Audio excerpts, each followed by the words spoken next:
Hi, welcome to our Lean Coffee session this afternoon on Agile Skills in a Digital World. My name's Lynda Girvan. I'm Head of Business Analysis and Lead Agile Coach at CMC Partnership Consultancy Limited. I have about 30 years in the public and private sector, about 15 years working around Agile and iterative and incremental approaches. I'm a Scrum Alliance certified Scrum professional, that's a mouthful, fellow of the BCS and co-author of the book Agile and Business Analysis, as well as a subject matter expert for the BCS. Good afternoon, my name is Simon Girvan and welcome to our house for this afternoon session, by the way. We are in our house, we live together, we're married, as you may have guessed from our surnames, which is why we're not required to socially distance. So my name is Simon Girvan, as I said, also a fellow of the BCS and a Scrum Alliance certified Scrum professional. I work as an Agile coach in the public sector, and again, I've got over 15 years experience in various kinds of Agile with various types of certification. And I'm a BCS subject matter expert in Agile, and earlier on this year with Margaret Moran, we revised the Foundation Certificate for Agile, and by completely changing the way the syllabus works. So the way this session is going to work this afternoon, it's a lean coffee style. So if you've got a cup of tea or coffee, then join us. And we're going to have a discussion about a set of questions that we crowdsourced over the past few days. And we'll go through those questions, spend up to 5 minutes on each. If you want to join in the conversation, then do so in the chat on the platform that you're viewing this on, and we'll be on the chat as well, either answering questions on the topic that we're talking about or anything else that crops up. So grab yourself a cup of tea or coffee. We've got something here, and let's begin. So what's our first question? First question, why is Agile important in a digital world? Oh, this is such a good topic. And I think this is becoming more prevalent now. I think organizations have always had to undergo change. But I think now with technology and digitization, I think the demand for change is faster paced than it's ever been before. I think consumers actually are really demanding more from organizations. They want things now, they understand technology, they want those innovations. And I think to keep ahead of the market and actually even just to stay in business, organizations are having to deliver faster and get value out there quicker. And I think this is why Agile is important, because many organizations are turning to Agile to help their organization deliver their products or their services or their technology, whatever it is. And this actually leads into some of the next question, I think, actually, we're going to pull that one in as well. Is it's not just about technology departments being Agile, it's about the organization being Agile. You can be as Agile as you like in your technical deliverables, but if the organization can't get the products to market in a way that's fast and things, then they can still fail. So many organizations are turning to business agility in this space, and actually we can actually pull that up, can't we? We've got a little thing on business agility. So if you haven't come across business agility before, this is from Kareem Harbert from Agile Center, and he's got this business agility canvas. And I really want to focus on here is the 6 enablers of business agility. And it shows that in order for a business to be Agile, it's more than just looking at things like Scrum. It's looking at things like how do you have Agile lean managers and leadership in servant leadership. Is the culture organization? Is there a culture within the organization of being Agile?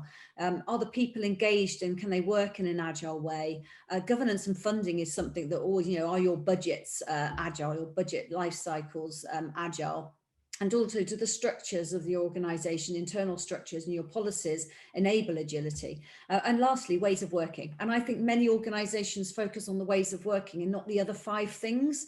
And that could be a bit of a struggle for them. But I think this for me is why Agile is so important in organizations today. Have you got anything to add to that? Just to reinforce really that if you just focus on the ways of working and you don't put any effort into the other enablers, then typically your Agile transformation or your digital transformation will fail. And we do see that an awful lot. And this will come into some of the future questions actually about Agile skills, because the ways of working are often where the Agile skills sit. It's where people talk about Scrum, or they talk about SAFe or something like that. And they don't really think about what does that mean for the people, or do we need to change our structure, and how do we fund this? Do we fund it in the same way we'd fund projects, or do we fund it differently? But if we go back to the sort of supplementary question that was related to this, which is, why is this new? Why is this different now? Surely companies have always wanted to be agile. That's true, they have. But I think, as Lynn was saying a minute ago, the environment is different now. It's much easier for competitors to get to market quickly. There's an awful lot more change happening, and that change is happening a lot more quickly. So you don't have the luxury of responding over a few quarters or a business planning cycle when your competitors suddenly change. And we just need to look at some of even the more recent examples with Deliveroo and Uber and companies like that have managed to get huge penetration with really very little time, because the technology has enabled businesses to move in ways that they just couldn't before. And anything where responsiveness is important, anything where there's uncertainty or doubt, that's where agile approaches and the empirical nature and the iterative and incremental nature of agile really starts to give you a competitive advantage as an organization. So agile, yes, it's always been important. The manifesto's 20 years old, Scrum's nearly 25 years old, or just over 25 years old, and it is still important, and it's not going to get less important. Yeah, agreed. So I think we covered that one. And there's the timer. So that's the first question. Let's have a look at the second one then. So I'll move these two off into our discussed section, and then we'll start thinking about this one. So is agile relevant beyond software teams? So this is one that gets asked quite a lot, and I don't need 5 minutes to tell you the answer is yes. Yes, agile is relevant beyond software teams. But it's not always that obvious, because to really understand this in more depth, I think it's important to talk about what is agile. And we'll come back to this. And actually, when Margaret and I were reviewing the foundation syllabus, we cut it right back to the bone, and we focused really on the manifesto values and the manifesto principles, because independent of how you choose to apply agile, whether you choose Scrum or you want to do something like LESS or Kanban or Scrum at Scale or something like that, if you adhere to the values, the individuals' interactions of the processes and tools and the others, and the 12 principles, you're probably not going to go too far wrong. And when you look at what those values and principles say, that's where you can see there's an awful lot of really strong relevance to non-software types of product or non-software types of services. So for example, one of the manifesto principles is simplicity, maximizing the work not done. That's a really common thing. You see a lot of unnecessary work, you see a lot of waste. So in something like, say, for example, an HR process, then focusing on the necessary things, getting a small amount of value out, testing it early, even with a small set of stakeholders, you can get a lot of value from applying that agile approach without needing to use Scrum and without it needing to be a software product. I would actually concur with that, because as a business analyst as well and an agile coach, I spend a lot of time working in organizations on things like developing visions and strategies and things like that. And often they can spend a lot of time getting into that sort of analysis paralysis where they just want to get it right. They think they've backed the winner from the start. They want to write this big strategy and they think they can get it right at the start. And one of the things I bring into that in terms of the agile mindset is like, why do you have to get it right from the start? You've got to assume that it isn't right. You're just guessing. And I think this is true of things like requirement sets. You see these huge documents and requirement sets. And if you apply the agile mindset to those ways of working, it's about being able to enable organizations to test their innovations through testing a hypothesis by why don't you test something early, see if it's right, and then compare that back to your strategy. Instead of writing something which is fixed with a 5-year projection, saying, well, why don't you write something which you think might be the right direction, and then test hypothesis along the way to validate whether you, or prove or disprove whether you were right or not, and then either update your strategy and evolve it, or you know, it might be right, so you might be going with it, but until you've tested it, you don't know. I think the point is you're just guessing, and that's true of software as it is for businesses. So agile is so relevant, and you know, at the heart of it, it's about teams and people, and you need teams and people to deliver services, not just to deliver software. And I think that's why it's really, really relevant in this. Yeah, and it also brings in, speaking of skills, things like Lean Startup. So Eric Ries's book, the Lean Startup, and that real focus on what's the smallest experiment that you can conceive that will test your hypothesis, and the cheapest experiment, and start there. And what we often find with with non-software teams is they want to have something big, and they want to have something that's applicable to, say, a whole department or lots of people. And those big things always take a long time. Whereas if you compare that right back and say, let's say, for example, we could test something with one person, would that give you some knowledge that you would learn about your problem? If it would, run that test with one person, or do a paper prototype, or ask a survey. You don't always have to have a funded multi-month project to make some value. Actually, I think that's a really valid point, because one of the things I talk about in the Agile and Business Analysis book is changing to an Agile mindset, or being Agile starts with you as an individual. You don't have to be in an Agile team to be Agile. You can be Agile in the way you do your work as an individual. And I think we often lose sight of that, don't we? And I think people think they have to be in an Agile team. It has to have this word Agile all over it.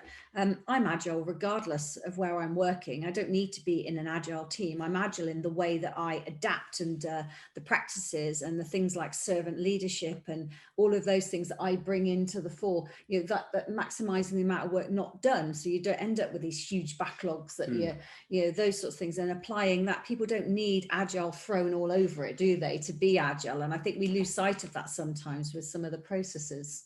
Yeah, and the opposite's true as well. Being in an Agile team doesn't make you Agile. Yeah, that's absolutely true. And all the Agile processes and all the Agile skills and all the Agile events, if you apply them with the wrong mindset, you're not going to get the result that you want from it.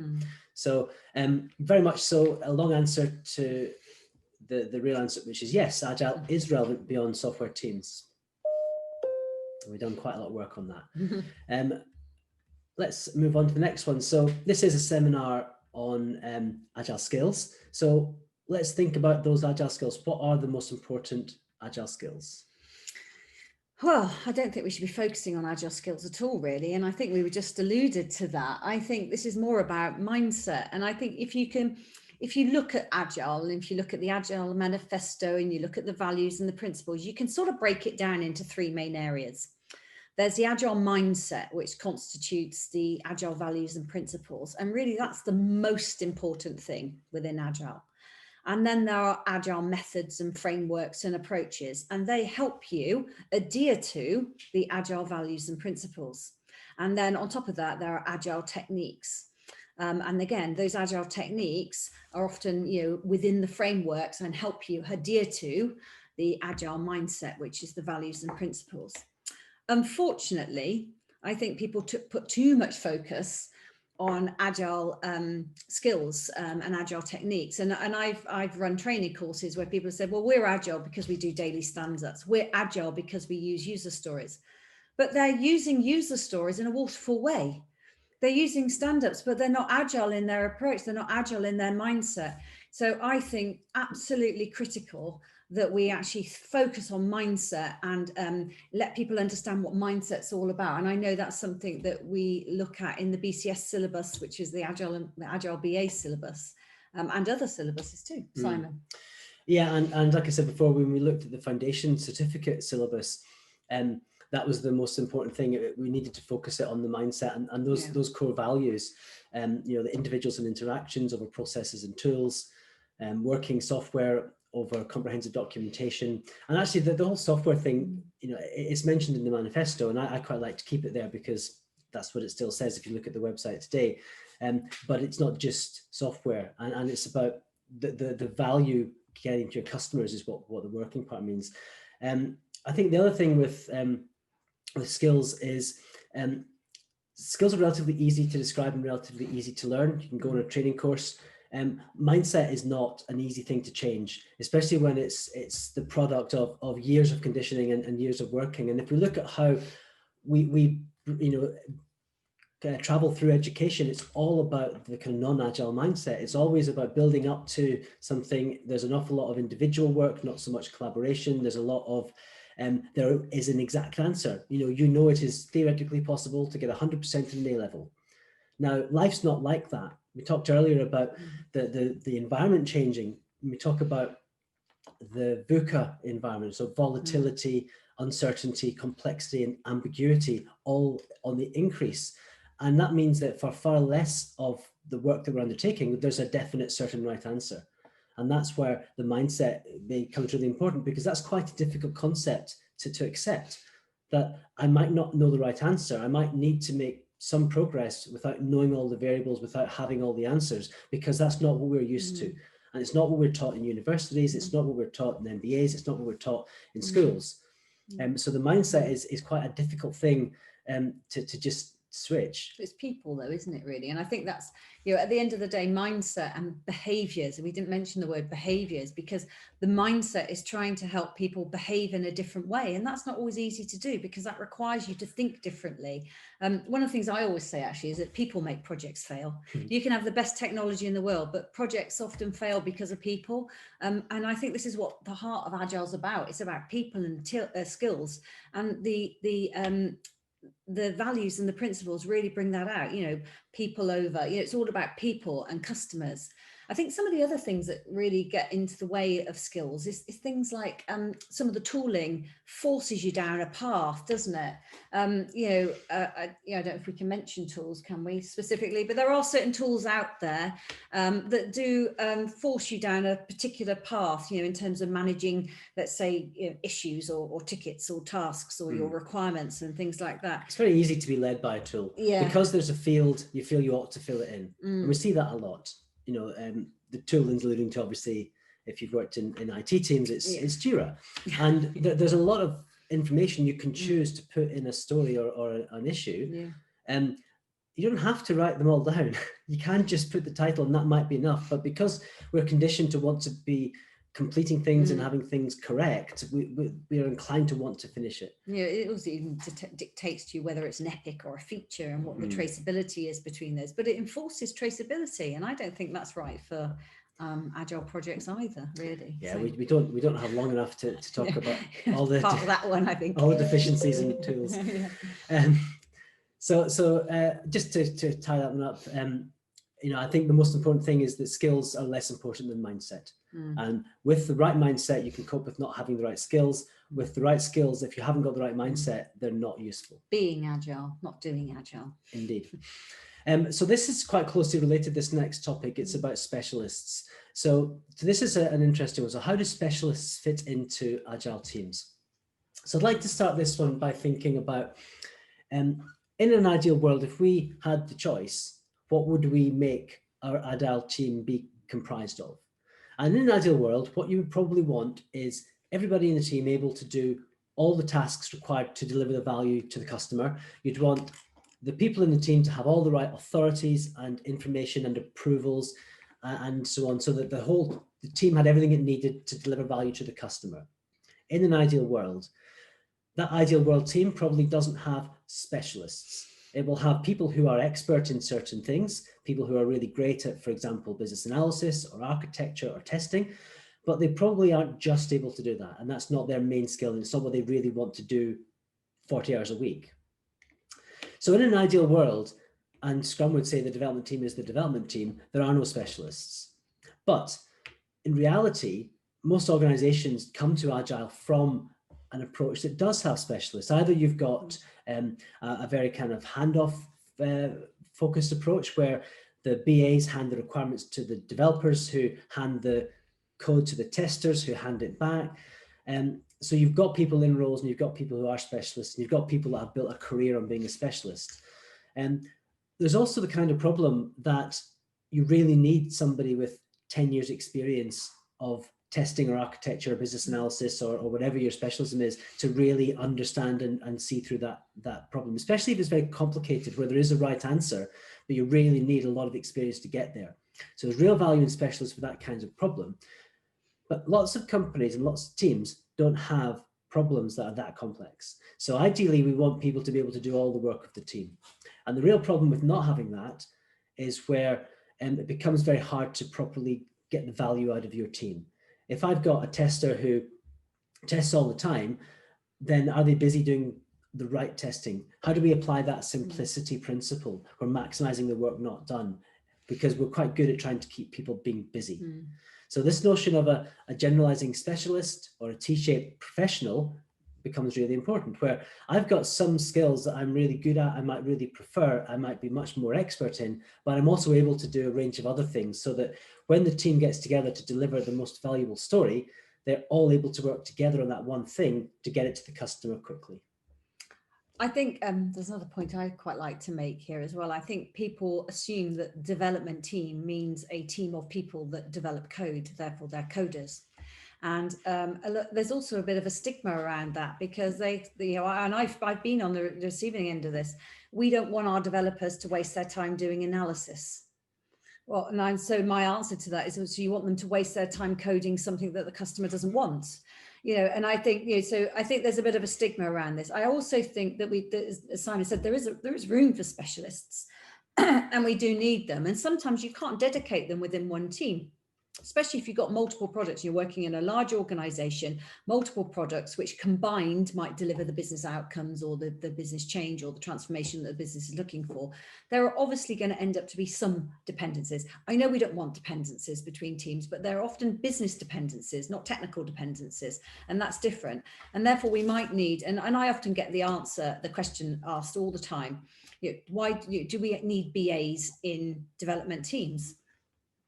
So one of the things I would suggest in there is no, you don't always need a BA dedicated to a BA team. What you might want is to adopt something as similar to the LESS construct, which is traveling BAs. And in fact, in the team I work in now, I lead a BA team across 4 different agile development teams, and they're traveling BAs. They're not dedicated to products.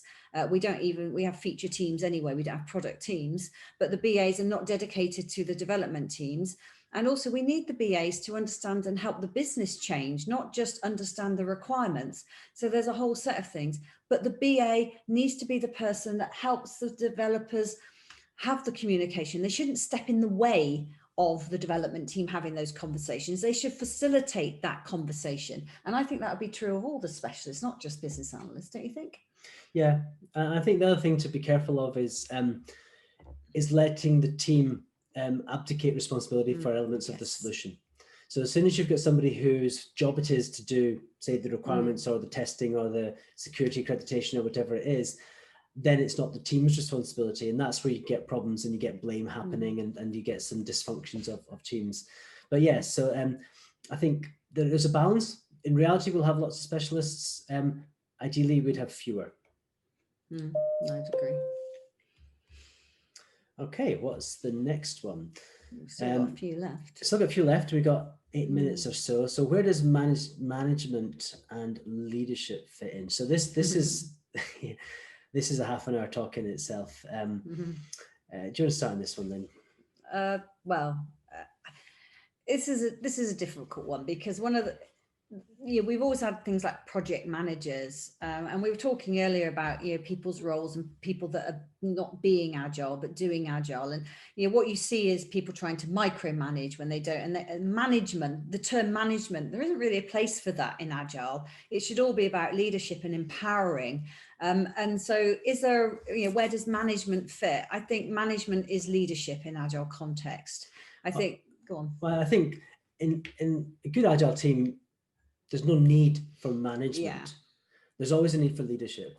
Now, we talk about teams being self-organizing, being accountable for the value and being responsible for all the things that happen. So they don't need managing, and they shouldn't need managing. Now, often many organizations have an internal performance management structure that you might need to engage with.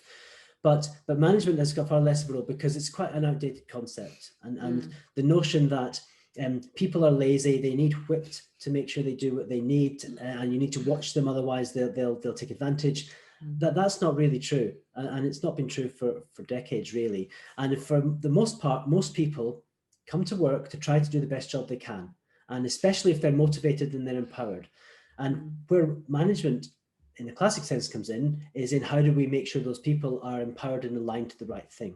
So I want to show you this little picture. This is from a man called Henrik Nyberg, who was working at Spotify and described how Spotify was structuring their work. And he's got some really nice little pictures.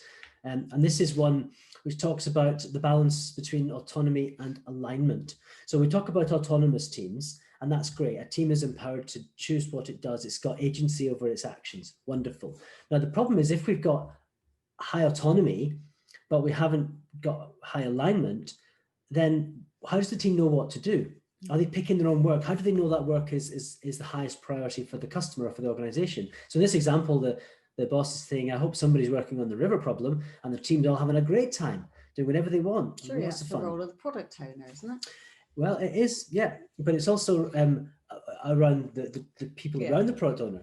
So I won't talk through this whole diagram, but in essence, we see a lot of teams where there's high autonomy without a strong alignment. And one of the challenges there is if the organizational strategy changes, how does the team know?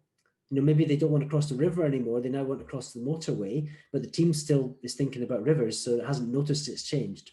The other thing we see a lot is high management, high alignment. I know exactly what you've got to do, and I'm going to tell you how to do it. You're going to build a bridge across this river. That's that. Now, it doesn't matter if the team thinks a different solution might be better, a boat or swimming or a tunnel.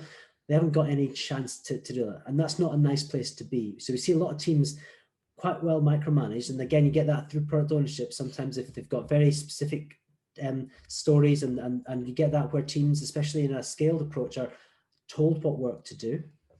And then where we want to be clearly is this top right.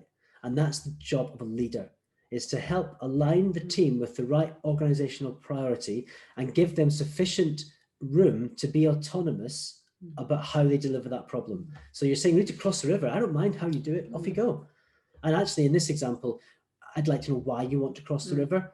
Is it just to get the people across, in which case swimming might be a great idea? Or is it to build a trade route for, heavy goods, in which case a bridge or a tunnel is probably better? So when you think about management in agile teams, this is a really nice little picture to bear in mind. I'm not sure I've got much more to add to that, really. Okay. So I think we can move on and save some time for the next one. So the next one is another really interesting one. So I'll let you start on this because it's about agile coaching. And what does agile coaching mean, and what is an agile coach? I think you're better to start on this one, actually. So I want to, I'll add a couple of minutes to that. I want to show another little picture, and it's this one here. This is a model called the Dunning-Kruger effect about how people's confidence in their ability varies. So imagine you've been on a training course and you've learned the things the training course has told you. You've got your certificate and you passed your exam. You feel amazing. I know this subject inside out. Or maybe you've passed your degree or you've got your A-level. In most things worth knowing, there's a lot more to learn. But I've just got my certificate, so I feel like I know pretty much all of it already.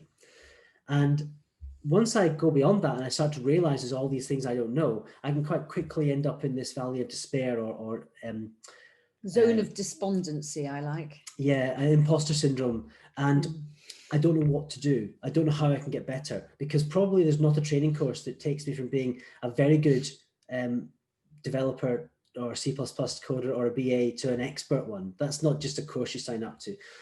That's a lot of where coaching comes in. Coaching is about helping people on this journey, helping them realize where they are, giving them the confidence that they've got the skills they've got, so they are somewhere to the right on this line, and helping them work out what the right next steps are to take them further to the right, to build their knowledge, to build their experience, and to build their wisdom. And it's very much about helping you build your wisdom. And in reality, in agile coaching, there's a little bit of bringing experience, and there's a little bit of, here's a model you might want to know, like I might show this. I don't expect to coach somebody to work this out for themselves. But it's a really powerful way to help your team get better and to help individuals kind of increase their ability and realize that it never ends. You never get to the point where I know everything. No, I think Simon and I have both been doing this for a good 15 years or more, and I definitely don't know anything. And I find myself in that zone as well often. And I think sometimes the more wisdom you have, the more you fall into that. So I think that's really good. And I think, just to end that, I think coaching is really about asking, not telling. Yeah. And asking the right questions. And get yourself a coach. They're really good. Yeah. So that's coming towards the end of the time, just approaching 30 minutes. So thank you very much for your attention. I hope you found it interesting. We've covered quite a lot of ground. We've talked about specialists, we've talked about skills, we've talked about management, we've talked about coaching, we've talked about why Agile is still relevant today. Thank you very much. Thank you.